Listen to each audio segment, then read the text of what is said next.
A farmer's worst nightmare, I hear you ask? Well, it's mud.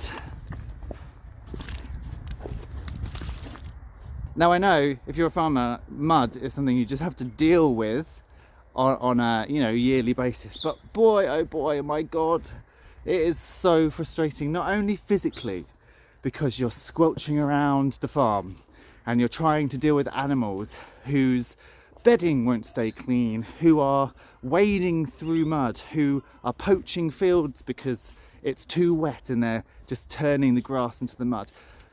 But you also have to deal with the mental aspect. I find it really mentally challenging to be slipping and sliding and squelching over the farm and seeing it dirty and muddy and kind of ruined. Now, as it happens, it's actually a beautiful day. We had a hard frost last night, and it means that actually lots of things have frozen. I would much prefer this weather than the mud. But I have had to make a few changes on the farm as a result of the vast amounts of rain and therefore mud that we've encountered. The first of which is this, the pig pens. This pig pen, you can see, look at the amount of mud. I mean, it's frozen at the moment, but it's so muddy. And then we'll walk across to Richard's pen, which is here. Again, mud central. So where are the pigs? Well, I had to do a major change to their living conditions because it's not even December yet and it got like this. So the pigs are now inside.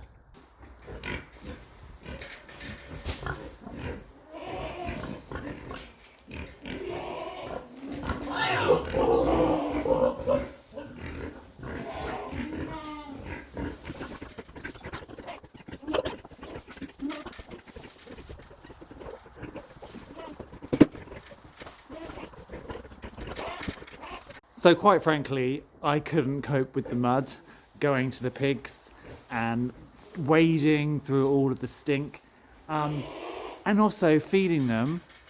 They were tipping it out their bowls into the mud, it was disappearing, so it was wasting food. They were getting super muddy, they were tramping all of that mud into their sties and then getting all their bedding really disgusting. It just wasn't good. So what I've done is, and you might have seen on the last video, I did have them here. I had two sort of pens here, but I thought it would be better to put them across the back of the barn. So I've got 3 pens. I've got my 3 little girls, my gilts. Then I've got Hyacinth. And then I've got Richard and Margaret. Now I'll answer the question here is, where are the piglets? They weren't pregnant. Now I actually think there is a silver lining there, and it's actually a very good thing. We have had so much rain, so much mud, and now temperatures have plummeted. So to have 2 litters of piglets now would not have been great. I really think it would have been too stressful trying to keep them alive, trying to keep the mums happy, and so Karma, Mother Nature was looking out for me. Now, Hyacinth is now pregnant. She was covered by Richard just over 3 weeks ago. She hasn't come back into heat, and so her piglets are actually due on a very special day next year. I'm not going to tell you. We'll wait until next year, but you might be able to work it out. So 3 weeks ago, just over 3 weeks ago, she was covered. She's covered. Then Margaret came into heat, but wasn't covered. And I think perhaps I missed it. Richard at that point was still outside. I think I brought him in slightly too late.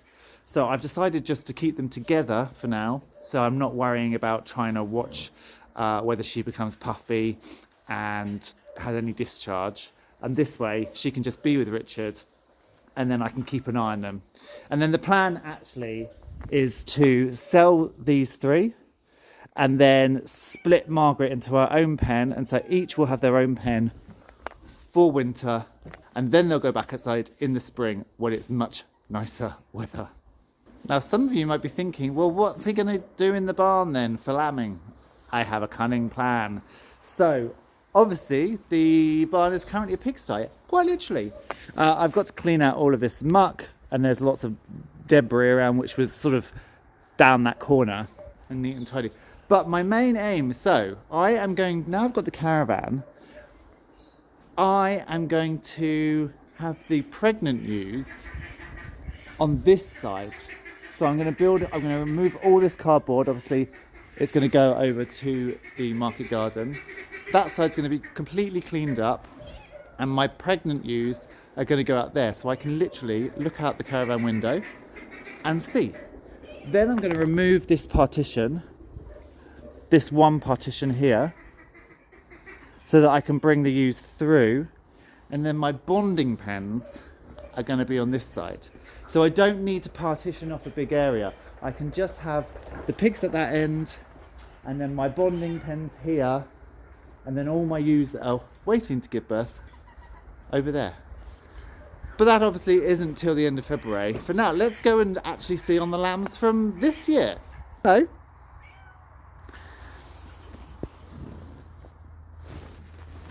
My little barn cat. You're a good boy. So we'll just head into this field to check on this year's lambs that I've kept back. Come on. Hello. Here.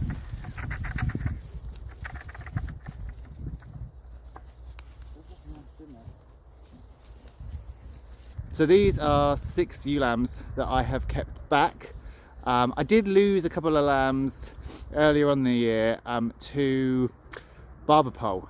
I had a really bad infestation of barber pole worm, and it seemed to be resistant to all of my broad spectrum wormers.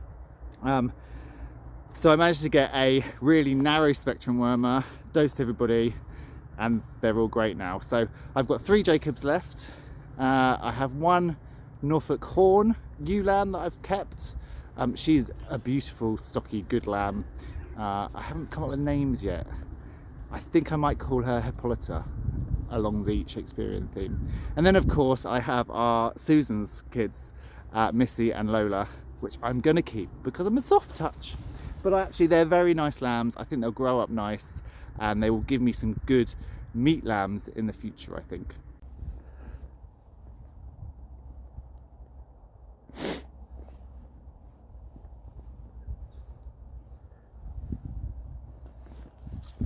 I'm not used to the sunshine. It's getting in my eyes.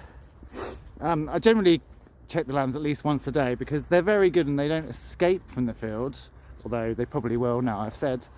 But they do get tangled in brambles now and then, so I have to come up and free them. But mostly they are a-okay, and they have this entire field.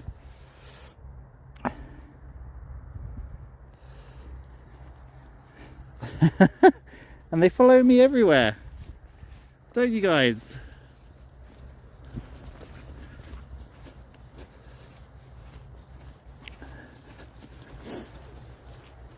The other issue with the mud and how it's affected mental health is that I haven't been able to get on with a lot of jobs. So every time I walk up past the garden to the polytunnel or to check on the sheep, I have to walk past the garden, and the garden is an absolute mess. I know it's the end of the season, but look, nothing's been cleared. There's still loads of weeds. This is actually a no-dig area. This is garden beds. This is not grass, although you might think it's supposed to just be a lawn. There's been so much rain and water, however, I couldn't weed because I would have just ruined all of the soil structure. It would have just become absolute mud. So even though that reasoning for not clearing is there, but the other side of your head just sees it as a huge mess, and you want to clear it and you can't clear it. So that's been quite difficult. I have, however, said to myself now, it's not even Christmas yet. You have months to work on the garden before it needs to be replanted. So just chill, de-stress. You don't have to do it. Yes, it's a mess, but it will get there. The other thing, of course, is I was dealing with the move and the caravan, and now I'm here. Now I'm on site. There is no rush. I can literally, as soon as there's a nice bit of weather, I can pop out and do stuff. So I keep reminding myself that actually life in the farm now is starting anew, and we're going to get days like this where it's glorious and you can go out and you can clear a quick bed, because the ground is frozen but not enough that I wouldn't be able to pull weeds. So it's kind of the perfect weather for it. The little pond up by the polytunnel is frozen. I have done a little bit of work in the poly. If I can get the door open. Oh, there we go. I have started to plant a few little things. So we've got some lettuces that will be overwintering and then grow on in the warmer weather of spring. We have some pak choi, and then we have some spinach. I left in these peppers. I really need to pull these peppers out. I have heard that peppers are perennial. Well, I haven't heard. I've heard it, but it's a truth. Peppers are perennial if you can salvage them over the winter time. Last year I left them in here, but it got too humid and they went mouldy. So what I actually need to do is clip these peppers back so they're just a few stems and not a lot of leaves. Take the plants out and put them somewhere which is a bit more dry and a bit more frost proof. But it's coming together, and I think we'll end on that note. The fact that actually it's a beautiful, beautiful day. The mud has turned to ice, and the polytunnel is getting ready for season 2024. You're following me everywhere. Hi. Oh, I'm sure there's a rat you can go and eat.